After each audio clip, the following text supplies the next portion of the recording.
Bend over to your right. What the was that? What's up, Bears fans? People want to hear me talk.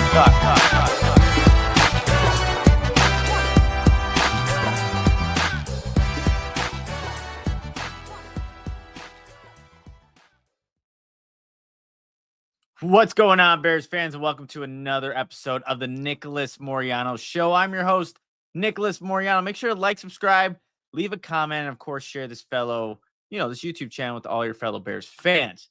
Guys, week 6, Monday Night Football, Bears Commanders, Caleb Williams, Jayden Daniels, Hail Mary, everything. It's here, basically here. And I appreciate everybody who's coming in to hang out. College football Saturday. I understand there's a lot of games going on right now. For everyone who's Illinois fans, hopefully, well, actually, I can't say hopefully because I went to University of Iowa. We have Wisconsin later today. So we'll see how that one ends up in Madison. But you're here for NFL talk, Bears, Commanders. And this one I've been really looking forward to. Been watching a lot of just game tape with the Commanders, what they've been doing the past couple of weeks, and what the Bears have done up to this point with the bye week and officially making some things with some changes here. And I think the best way to kind of start this preview episode is to paint the picture. And I think the best way to do that is just to go to the latest injury reports for both teams. The Bears, they sent out theirs not too long ago, 1:42 p.m. Officially, Grady Jarrett is out for this game. He was dealing with a knee injury the entire week, didn't practice the entire week. He's going to be out.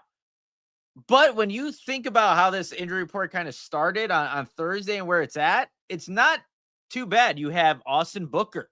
He was a full participant the entire week with that knee injury. He's questionable for this game. I would expect him to give it a go. Travis Homer, who was coming back from a calf injury, also has been full the entire week. He's questionable for Monday night's game. Colston Loveland, who's been dealing with the hip injury, limited on Thursday, limited on Friday, full participant in Saturday's practice. He's questionable. And then you have Cairo Santos, who was dealing with a right thigh injury. Full participant on Thursday, Friday, Saturday. He's questionable. But then you have full goes on Jaquan Brisker, TJ Edwards, Kyler Gordon, Jonah Jackson, Kyle Monangai, Darnell Wright. So if you're looking at positivity, some positive signs for this Bears team, all those last slate of players that I said had that full injury designation in Saturday's practice, that is a good sign. You're going to have your starting right tackle in Darnell Wright. You're going to have your starting nickel corner in Kyler Gordon, your starting linebacker in TJ Edwards, and your strong safety in Jaquan Brisker. Like I said, from where this injury report kind of started on Thursday to where it's at now, positive signs for the Bears and what they're looking like at this point going into Monday night's game. It does hurt not having Grady Jarrett, especially considering how effective the Commanders are at running the football. And we'll get to that in a little bit. But for the most part, you have some really key guys for the Bears coming back for this game. And then I don't think the Commanders have officially put out their full injury report, but we know that Terry McLaurin is going to be out for this game. That's big for this Commanders team, because when you're looking at pass catchers on this Commanders football team, Deebo Samuel does lead the team with 300 receiving yards. McLaurin is tied for second with Zach Ertz right now, but obviously McLaurin's been dealing with injuries, been out, but still having a playmaker like that. I remember the game last year. Terry McLaurin got Tyreek Stevenson on a deep vertical route down the left sideline for a 60-plus yard reception in Washington. Well, you don't have that threat for this Monday night game. Then also you're missing Noah Brown. So at least at the very least, you know that he's not going to catch a Hail Mary pass in this one. So you have that. But, just watching the film, Luke McCaffrey's been making a lot of plays for them. Zach Ertz, I think, is going to have some more opportunities in this one when you have two pass catchers out. And Deebo, he's going to be a game time decision right now too. Just looking at what he's dealing with, I know I retweeted some of the Commanders reporters. We have Dan Quinn said they'll take it to Monday with Deebo Samuel, who's dealing with a bruised heel. They have until 4 p.m. on Monday to upgrade, downgrade players, and elevate anyone from the P squad. That's Nikki. Ooh, not even going to mispronounce the last name here, but we do have that's a designation right now on Deebo Samuel. That would be, you know what? Not knowing the severity of that injury, but I have a feeling that Deebo will give it a go. Because if not, then you're looking for a Commanders team, your top pass catchers. If you don't have Samuel or McLaurin, you have Zach Ertz, Luke McCaffrey, Chris Moore. Krosky Merritt comes in not too much far after with the receiving yards there, who's been phenomenal on the ground. I love watching him play. So it's been, just watching the film of the Commanders. He is a physical runner. And when he has speed to get to the corner. And then once he, turns upfield, he can make some people not only miss, but just turn on the burners there. So he's been fun to watch. But guys, it's that's kind of setting the stage. Who's going to be in, who's going to be out, who's still questionable to go for this Monday night matchup. And I will say this before I kind of get into my analysis of what this game could be like. Commanders fan, here's what I'll say about Commanders fans. Very passionate group. Very passionate about their team. And why I say that is because I feel like a lot, not even including me, but a lot of other Bears content creators, people who cover the team, there's been a lot of Commanders fans in the mentions, in just leaving comments, just engaging, which is great. There's been a couple of comments that are not the greatest, but very passionate fan base, and as they should be. They have a good quarterback there. They have a good team. I mean, this is a team that went to the NFC Championship game, but I will give you that. Another thing, the weather could definitely play a factor in this. I was trying to look up the exact what's it going to look like in Washington on that Monday night. All I'm getting right now, there's a 50% chance of rain. And then as I'm scrolling through my weather app, 7 p.m., 50% chance, 59 degrees, 40% chance at 8. And I know Ben Johnson was asked about the elements being a factor. And, it kind of sounded like he was all for it. Just another wrinkle that both teams have to really deal with going into this matchup. So rain, no rain, whatever it is, the Bears and Commanders will show up and be ready to play on Monday Night Football. One other housekeeping kind of thing before really getting into this matchup. Ben Johnson, I think it was his very last question in the press conference today, officially named Theo Benedict as the starter at left tackle. And I think that was something that we saw forthcoming, especially when you saw how the game against the Raiders ended with Ozzie Trapillo playing right tackle, Theo initially playing right tackle, moving over to left tackle. So you kind of saw it, what it could look like. But with Darnell Wright healthy, I fully expect him to be your right tackle. There's no question about that. But Theo Benedict being your left tackle in this one, I think what Ben Johnson has constantly said about Benedict is his ability to run block.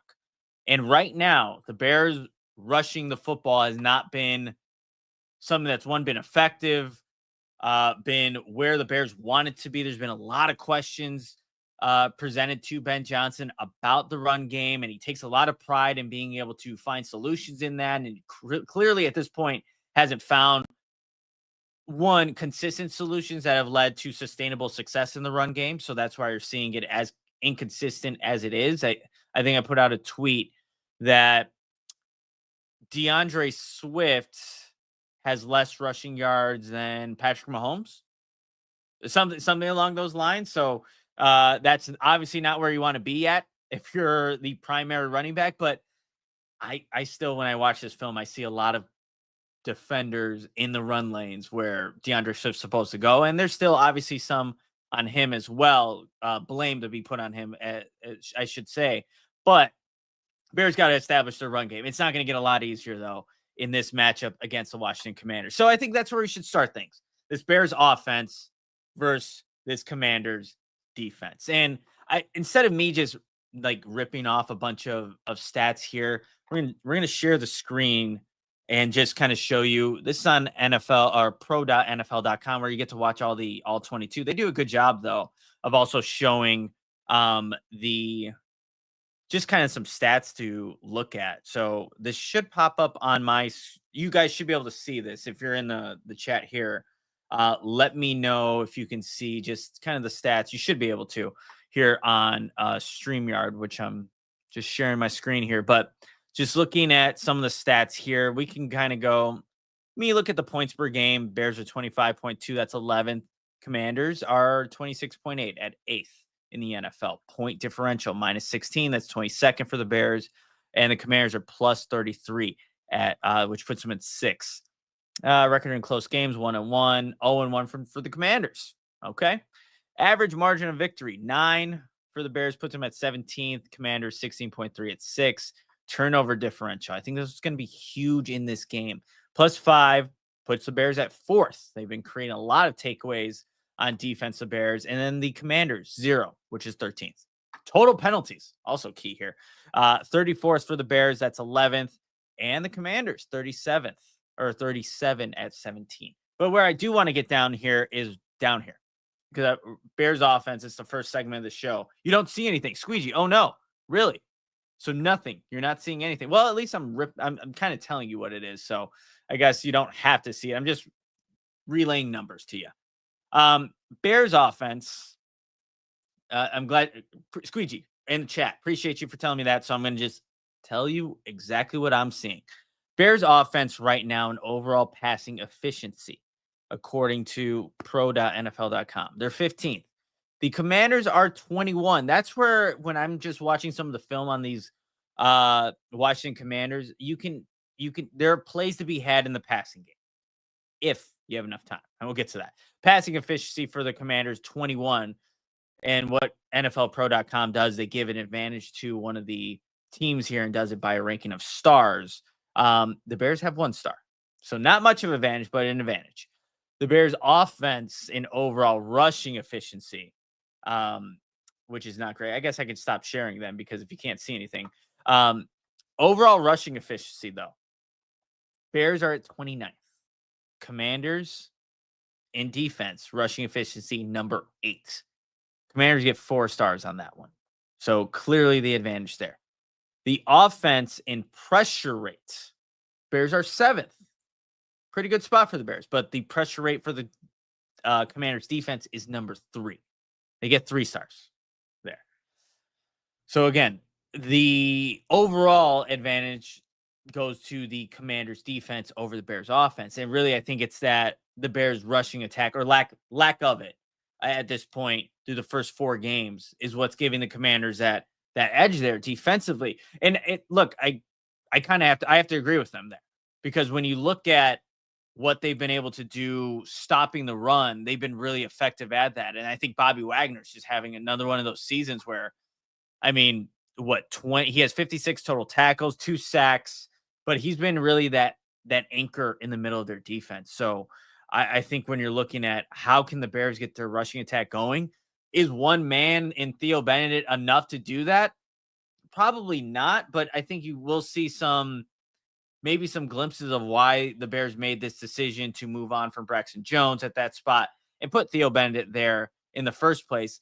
You can definitely have an uptick in your run game, but you got to it's a whole unit. Everybody's got to be involved and in on the details and making these secure blocks on the edges, pulling. When guys pull, they got to get in the right spots. It's all about angles too in the run game. And the Bears just have not been there. And Ben Johnson really spoke to this in detail this week about, one, he was talking about duo blocks. He was talking about, the runners themselves, the blocking, how you're manifesting run lanes. It just hasn't been there yet. Could the Bears have figured out something on the bye week? Potentially.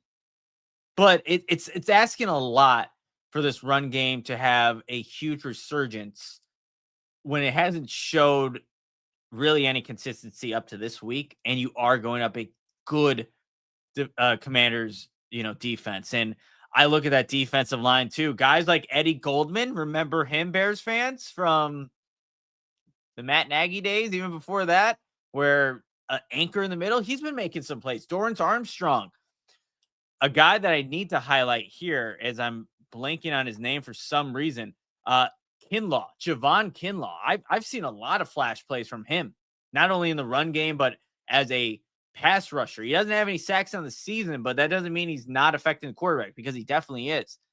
So you're seeing guys like that really, make these types of, they're clogging up run lanes, but then they're making secure tackles. Actually, Javon Kinlaw, for example. He would have had even better stats in the win against the Chargers last week had he made some more tackles. So you got to be aware of him. Deron Payne, also another guy. Let's see if I'm trying to find his stats here, but of course I'm blanking. But man, guys, it's a Commanders defensive line that can get after the quarterback. So I guess that's where we need to go next, because when I look at the Bears rushing attack, I'm not confident that they're going to find stability or consistent success in this one against a Commanders run defense. I'm just not. So you might have to manifest the running game with maybe the short screen game. DeAndre Swift had a huge play. I believe it was a screen pass in this last game against the Commanders. Down the left sideline, was able to make some people miss. Braxton Jones actually had a key block on that play. So that could definitely be a factor in this one, as you're looking at how the Bears can just try to operate an offense that really hasn't had a run game. And that's a big thing. The Bears have been running their offense without a run game. Let's be completely honest. An effective run game. There have been spurts here and there, runs here and there that have generated positive gains. But consistently, the Bears have not been able to, especially run between the tackles, but just create consistency in that facet of their offense. I just don't know if it gets going here. I really don't. Especially, again, credit to the Commanders, their defense, and what they've been doing to opposing teams. They've just been stopping them and not allowing that to be a huge factor in these games. But I will say this, watching the tape against the Commanders and Chargers, Omarion Hampton, before he left that game with an injury, there were some, actually, I want to say it was a nice pass over to the flat where just some of these defenders for the Commanders, some of their DBs missing some tackles. I think Luvu, one of the linebackers, missed a tackle on Hampton as well, but definitely their DBs. So that may be an area to exploit if you're looking to try to gain advantages against this Commanders defense. But really, what sticks out to me the most is that pass rush and how they generate pass rush. There was a couple times in that Commanders Chargers game where you're seeing some delayed blitzes by the linebackers. Bobby Wagner being such a pro's pro, knowing how to disguise things and time things up perfectly. That's going to definitely be an element in this game against the Bears. Like, how does this offensive line communicate when you do have some of those delayed blitzes? When you have 7 lined up across the line of scrimmage, you have 2 guys mugged up in the A gap. One of these linebackers is going, one's dropping into coverage. They just need to have perfect communication in what will be a hostile environment. So I'm curious to see how that all plays out. Dorrance Armstrong ended the game against Chargers, I believe, with 2 sacks. Their sack leader, Von Miller, got a sack late in the game. It's gonna be a test for this team. No doubt about it, for this Bears offensive line to keep Caleb Williams upright. But I guess I'll throw in my X factor real quickly, because it involves the offense, before getting to a quick break and then getting to this Bears defense versus Commanders offense. But the X factor for me, Week 6, Monday Night Football, Bears versus Commanders, is going to be Caleb Williams' ability to, I think, just escapability. Because when you look at these 4 games, you guys, and you look at Caleb Williams, his comfortability in the pocket and his ability to avoid sacks, like, that's an element that has grown in year 2 so far for Caleb Williams. I think anybody that says otherwise is not really watching, the tape as much as they should be. But Caleb Williams has been able to avoid sacks because he has 7 so far through the first 4 weeks. That number could be easily a lot higher if he wasn't as shifty, if he wasn't as elusive as he is. So the X factor is this: can he keep that up? Because I have no questions about this Commanders defensive line, defense able to bring pressure. They're going to get after Caleb Williams. But can he, when the Commanders are clearly winning a rep, can he manufacture something? Can he make something out of nothing? Can he avoid a sack, extend a play, and either run for positive yards or find someone downfield? Because if that happens, I think like I said, there are opportunities to be had against this Commanders pass defense. Lattimore's given up some big plays.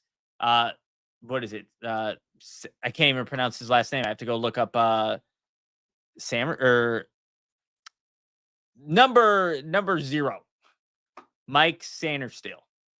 Did not I butcher his name. I apologize. Commanders fans, you can get me for that one. But him as well.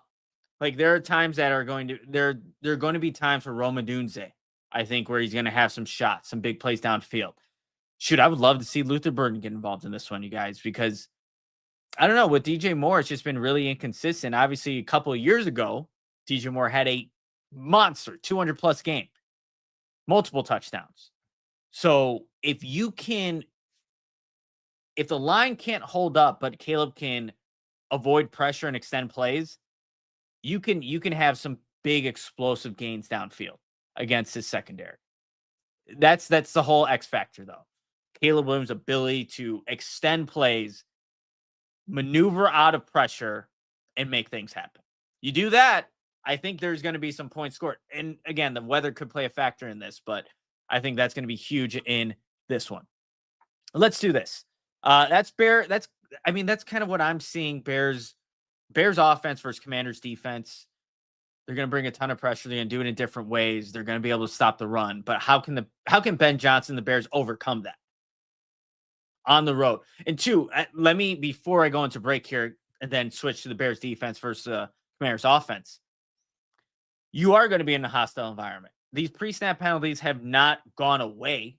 They've been pretty consistent. Against the Dallas Cowboys, they cleaned things up, but against the Raiders, everything kind of showed up again. So what's that going to look like? You have a new left tackle starting this game. Darnell Wright's coming back from injury. What does that look like? Can Caleb effectively communicate the play? Can Ben Johnson get to play into Caleb and then relay that to the other 10 players in the huddle and then avoid these pre-snap penalties? You don't want to be behind the chains against a defense that can get after the quarterback. So we'll leave it at that for this Bears offense versus Commanders defense. But before we go into talking, obviously vice versa here, Bears defense versus a Commanders offense that is hurting right now in terms of injuries, I have to tell everybody about my friends at Windy City Sports Cars. Of course, they specialize in buying and selling all things related to Chicago sports. So whether you're a diehard fan of the Bears, Bulls, Cubs getting a victory tonight against the Brewers, I guess we'll see. Cubs, White Sox, or Blackhawks, they've got you covered with an extensive selection of sports memorabilia and collectibles. So in addition to those Chicago-focused items, everybody, they also offer a vast collection of sports trading cards and memorabilia from your favorite teams and players. So visit their online store to find exactly what you're looking for to complete your collection or to discover a new favorite. So you can check them out at 312-WindyCitySportsCards.com. That's 312-WindyCitySportsCards.com. You also got to check out Triumph Drink. This is over my left shoulder to you guys.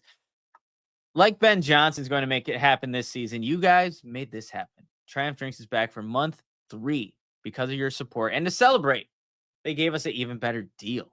So to show you guys some love for supporting the show like you have since the beginning of the show, when you use the code NICK, N-I-C-K, you actually get 25% off your next order. So Triumph is clean. It tastes amazing. And there's no sugar, no artificial ingredients. So thank you guys for making this happen. Now, to repay that favor, you can enjoy 25% off your next order with the code NICK. All right, everybody, this is the Nicholas Moreano Show. I pointed in the right direction there. But make sure to like, subscribe, leave a comment, and share this YouTube channel with a fellow Bears fan. Also, audio listeners on Apple Podcasts, Spotify, Amazon Music. So we're not forgetting about you as well. So let's talk about now this Bears defense versus Jayden Daniels, Commanders offense. And just to relay some of the stats here, the Washington offense, and this is without Jayden Daniels for 2 games, dealing with that knee sprain. He still has, probably going to have the brace on, I would think, for the whole season, but we'll see. But Washington's offense in overall passing efficiency is number 12 in the NFL. The Bears defense is number 13. Pro.nfl.com gives no advantage to anybody there. So you have that. Commanders' overall rushing efficiency, number 2 in the NFL. Bears, number 27. I'm surprised it's not lower. Clearly, you give the Commanders the edge here. 5 stars. They do a little star system.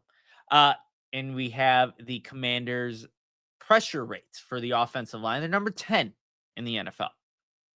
Pressure rate for the Bears, number 32. There's 32 teams in the NFL. They are dead last. Dead last in the NFL in pressure rate. And it makes sense. I mean, no one's really been able to apply pressure, even when they're not being double teamed. These edge guys in Montez Sweat, Dio Dengbo, they're not winning. No one's really getting to the quarterback and finishing with sacks at an effective clip.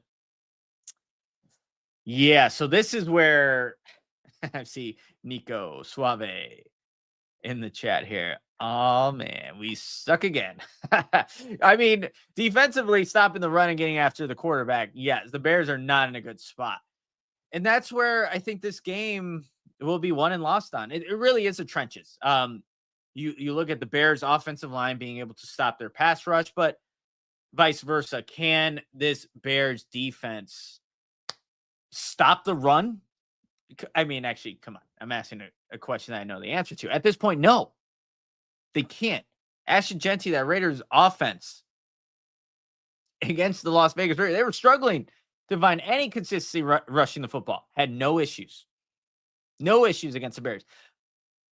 I will, there are a couple of key stops in that game for the Bears defense, to set up the block field goal. You have to stop Ashton Jeanty. They did. So they're mini spurts of them showing a good run defense, but it's not consistent, and it has not been consistent up to the first 4 weeks. And so when I see, a Raiders offense that is just going crazy when number one in rushing yards, but 2, man, like I was talking about, Krosky Merritt, Ja'Cory Krosky Merritt. I don't know why I haven't looked into it, why his nickname is Bill or whatever, but love him. I love watching him as a runner. I see him having a big game against the Bears. I don't know how he doesn't. It will help having TJ Edwards. It will help having Jaquan Brisker. I'm trying to find things that are going to make this, maybe bring it more towards the middle of why this could be, why the Commanders don't have the clear advantage, but they do. They have the clear advantage running the football. They also have a clear advantage when it comes to Jayden Daniels having protection and having time against a inconsistent, non-existent Bears pass rush. What could help the Bears, though, in this? Oh, okay. Nico Suave, really quickly. Oh, wrong comment. They said because he looks like Little Bill, the cartoon character from Chicago. Oh, okay. Sure, whatever. I remember that show. Now that it gets brought up. Okay. Now we have a little bit more clarification on why Ja'Cory Krosky Merritt, also nicknamed Bill. That's what Commanders fans were saying. Okay, interesting. But damn, losing my train of thought here. What's going to help maybe the Bears in this regard for the pass rush versus Jayden Daniels is that you're not going to have Terry McLaurin, even though the Commanders have played without him. They're able to find some big plays in the passing game against the Chargers just last week. And that was Jayden Daniels' first game back from injury from the knee sprain. And what I am going to be curious to watch in this one, you guys, kind of getting really deep in the XOs, is when Tyreek Stevenson, let's say Deebo Samuel does play this game, even though he's going to be a game time decision. Let's say he does play this game. What I saw on film against the Chargers, what the Commanders had success with, is some of those just very simple crossing routes over the middle of the field, where it is man-to-man defense. You just have to follow your guy. There's going to be some traffic in the middle. There was a key gain by Deebo for a 20-plus yard gain, and then he actually scored a touchdown late on a very similar concept, dragging from the left side of the field, going over to the right, and scoring a touchdown in the end zone. Tyreek Stevenson, to his credit, has played a lot better with those types of route concepts, and you can just look at the last game against the Las Vegas Raiders. I mean, he got an interception on one of those same pass concepts. He got a pass deflection on one of those pass concepts. Again, an over route going from one side of the field to the other over the middle. But when you look back at Tyreek Stevenson in the game against the Detroit Lions, he got burned on those types of routes. So we just need to see what Tyreek Stevenson shows up. And when those route concepts are called, how sticky in coverage can you be? Can you maneuver through traffic and make plays? Because I think they're going to test that with Tyreek Stevenson, who has been playing really good football the last 2 weeks against the Cowboys and Raiders. And like I just said, had success on those similar types of route concepts in the win against the Raiders. But they were just the Commanders found those types of plays and had success with them with Deebo Samuel in their win last week against the Chargers. I'm curious to see when they bring it out, how this Bears defense responds. Also, you have a guy like Luke McCaffrey. He had a nice, man, was it a one-handed catch in the game against the Chargers? Kind of swapped the field position vertically down the field. He's also a big factor in their return game as a kick returner. So have to watch for that as well. But not having Terry McLaurin is definitely going to be an advantage to the Bears. Noah Brown has, like I said, hasn't been a huge factor in their pass game. Has 36 yards on the season, 7 targets, 3 receptions. So not a huge pass target, but have to factor in Zach Ertz against these linebackers. TJ Edwards, first game back, right? How does he factor into all of this? Tremaine Edmonds hasn't been the most consistent in pass coverage. He's had games where he looks phenomenal, right? Against the Dallas Cowboys. And then you also have, last week against the Raiders where you're filling in the wrong gaps in the run, stopping the run, but also making open field tackles on Genti. Can't have that going. So you got to watch out for Zach Ertz, middle of the field plays. Play action, I think, is going to be a huge, huge factor in this game, especially, I'm going to even say when the Commanders establish the run. Not if, but when the Commanders establish the run. How much influence does that factor into the linebackers, moving them out of their spots? And Jayden Daniels is accurate, you guys. So middle of the field throws, and obviously extend plays with his legs. Even with the brace on, I didn't think it factored him too much. He's still going to be able to make guys miss. He does leave himself open to taking some big shots, though. Just even going back to the Chargers game, like there are times where, there's some hits being delivered to him. This guy just coming back from injury. So if you're the Bears, you take those opportunities to deliver clean physical hits, because that's exactly what this Commanders team is going to bring on the opposite end. Their defense going against the Bears offense. They are a physical team. They love to hit. They love to bring pressure. And like I said, if there's an opportunity to deliver a huge blow, they're going to take it. Bears got to be right there with them. Defensively, that's got to be the mindset. And it has to be too, especially with Krosky Merritt, the running back. You have to make secure tackles. He's a guy that, shiftiness, lower the shoulder, and speed. 7th round draft pick. Where did he go to school? Arizona. Obviously the Bears are looking for more production out of their running backs. Round 7 pick 245. Really, he's doing some really good things for that Commanders offense. And I'd be doing a disservice if I didn't mention watching the Commanders offensive line. Man, they love to pull their guys and get them to be lead blocks, whether it was at left guard. Shoot, both guards were doing it. They were even bringing their center around it on plays.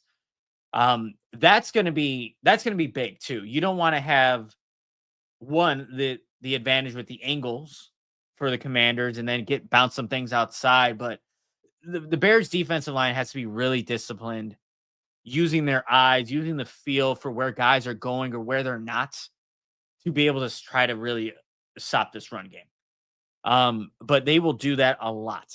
So when you're watching Monday night, watching the different broadcast views, whatever it may be, like, know that those offensive linemen love to pull, love to get out in space to be lead blocks for their ball carriers. So definitely need to mention that here. We have Devin here. Over under Commanders rush yards 150. I'm going over 150. I don't have it in front of me, but how many yards have the Bears given up in each one of these last 4 games? So, I mean, that's going to be huge. Also, another good comment, which Tyreek will we see weeks 1 and 2 or 3 and 4? We'll know on Monday night, right? And that's going to be huge. Going to be huge to, stopping whatever pass catchers the Commanders have available to them. But I think those are the big takeaways here. Look, let me elaborate on this too. The Bears pass rush, do I see it, coming to life? Not necessarily. No, I mean, not unless for whatever reason these guys are able to win their one-on-ones. You're running more stunts, more game. I do want to see here. I will say this: I want to see Dennis Allen become a little bit more aggressive with his blitzes. That's a way to manufacture pressure. But I mean, you just got to be very strategic when you do that, especially with a quarterback like Jayden Daniels. The one thing you can't have is guys rushing in the same lanes, which will then open up something outside or just create a hole somewhere where Jayden Daniels can exploit it, or one of these pass catchers, whatever it may be, can exploit that. So you just have to be very strategic with it. But for Dennis Allen, bring it. Bring the blitz, man. Because I think if you're not bringing pressure or getting any type of consistent pressure with 4, Jayden Daniels, despite the pass catch that you have, will pick you apart. That's just how it is. All right. Well, I think with all this talk, offense, defense, special teams, Cairo Santos questionable. So that's something to keep an eye on. But the Commanders return game, I see just guys that are dangerous, man. Like I said, Luke McCaffrey, north-south runner, scrolling down really quickly. Yeah, Luke McCaffrey, 12 attempts, 377 yards, 31.4 average. So he's getting it done there. You have Jalen Lane, 12 attempts as a punt returner, 177 yards, 14.8 average. He does have a touchdown. That would be against the Raiders because the Raiders were atrocious in stopping anything in the return game. Yeah, no, Squeegee. Hey, good point. Booker's return is promising for pass rush. The thing that bothers me is that he didn't play the run very well. Yeah, so it's a give and take, right? If you put him out there, you probably know maybe it's more of those pass rushing situations as opposed to being able to set the edge, stop the run. Give and take, my man. Give and take. But we talked about this game. You guys are a part of this. Appreciate the filling up the chat here, leaving your comments, just engaging with other people in the chat. It's awesome. But 37 minutes, I haven't given my what I think is happening. And guys, I have been back and forth with this game. But I'm gonna look, I'd love to take a very balanced approach. Do I sometimes give the Bears the benefit of the doubt? I do give them the benefit of the doubt sometimes, but I like to be really realistic in these predictions and how I see things going. And there's just too much on the Commanders' end when it comes to the trenches, their offensive line versus a non-existent Bears pressure rate. And then the opposite side of this, the Commanders' defensive line versus Bears O-line that will have a new starter in Theo Bennett there, but Caleb Williams does make up for that. And I think he still is gonna I foresee Caleb Williams having a big game on Monday night. I do. I think he's gonna be able to escape and avoid some of those pressures that would end up with sacks for other quarterbacks, but he just has a tendency to be able to make things happen. So I do see Caleb Williams having a big day. I also see Jayden Daniels having a big day. And for those reasons, and really the inability to stop the run and the inability for the Bears to run the football, I do think the Commanders win on Monday Night Football. It's another week where, the same things that have been plaguing this Bears team kind of get more highlighted in this one. Because if you can't stop the run against the number 1 rushing team in the NFL, you're going to feel it. I think there's just going to be less opportunities for this Bears offense. If you're running the football, if the Commanders are running the football and they're stopping the run, you're getting one-dimensional here on both sides, right? So for that, I have the Commanders winning this one, and I'm gonna factor in the weather, whatever it looks like in this score. So we have a 24-20 Commanders victory. And I'll tell you this right now. I hope I'm wrong. Obviously, I hope I'm wrong. I want to be wrong, but I will give the Commanders the benefit of the doubt at this point through the first going into week 6 that they just have less holes on their team than the Bears do. And you obviously you guys don't have to agree with me on that one. But I do want to hear just even for this last couple of minutes here. Who do you have winning? What's the score? And can you give me a reason why you think it is what it is? But there you have it from me. 24-20 Commanders. Again, there's just less glaring holes in this specific matchup, especially it all comes down to the trenches, you guys. That's what for me, as I was like debating. I was like, I want to give I almost was gonna still give the Bears a win, despite everything telling me that they're not gonna be able, they're not gonna be able to run the football, they're not gonna be able to stop the run, but I couldn't quite do that. And also I do want to be somewhat accurate with these picks. I haven't publicly put them all out there, but I did have the Bears winning week 1. They lost. Had the Bears. I'm pretty sure I had the Bears winning week 2. They lost. Had them win the last 2 weeks, so I'm 2-2, and we'll see what ends up happening after this one on Monday Night Football. Okay, we have Devin here. I think we win this game 27-24. Our defense secondary stays down and takes the ball away despite letting up 200 yards on the ground. Hey, yeah, that could easily that can obviously change this game. Who creates turnovers? And the Bears have been showing that they can.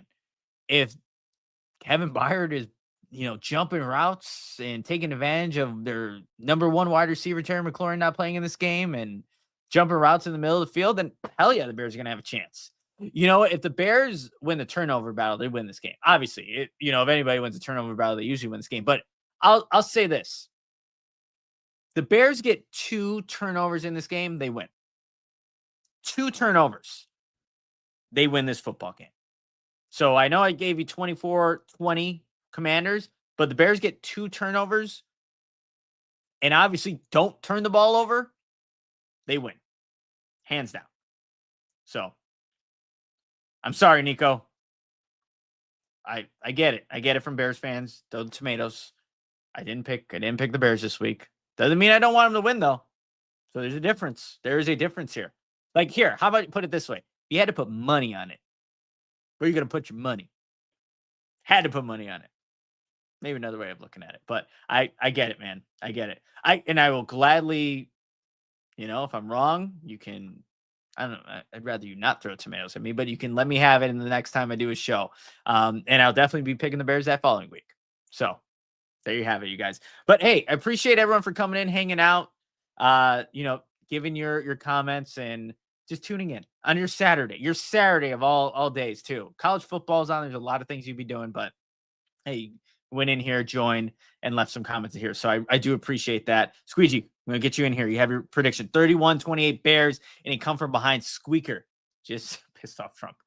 All right. The squeaker. I like the squeaker. I do want to see, just to add to the drama of things, let's go into the fourth quarter, man. Let's see Caleb Williams in another opportunity to have a fourth quarter drive. He did it against the Las Vegas Raiders, right? He did it against the Washington Commanders last year, right? He led the touchdown drive, and then the Hail Mary happened. So I do want to see that happen. I don't want to see the Bears defense be out there in a fourth quarter, do or die type of drive there. But I do want to see Caleb Williams in that type of situation if it does end up going that way. And that way. Nico. Well, I'm kind of stupid with money, so I shouldn't answer that question. Hey, man, I completely understand you. Caleb, Hail Mary incoming. That would be insane. Regardless, I think this game's going to be a good one for everybody who loves football. Obviously, Bears fans want to see a W. I want to see a W. So we'll see what ends up happening on Monday Night Football, you guys. But that's going to do it for this episode. Have a great rest of your weekend. I will see you guys most likely on Monday Scott Bear and I will be doing a show after the result of Monday night's game. He'll be in Washington. I unfortunately will not. But it should be a fun one. Look forward to tweeting during the game, engaging with you guys, and seeing how the Bears can come off the bye week. Bears Commanders week 6 should be a fun one. But that's gonna do it for this episode of Nicholas Moreano Show. Please, before you head out, like, subscribe, leave a comment, share this YouTube channel with any fellow Bears fans. You don't have to tell them who I chose. They can like and subscribe afterwards.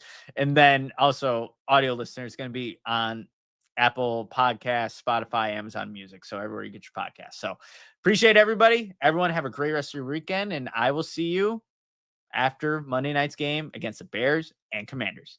Adios. Bend over to your right. What the was that? What's up, Bears fans? People want to hear me talk.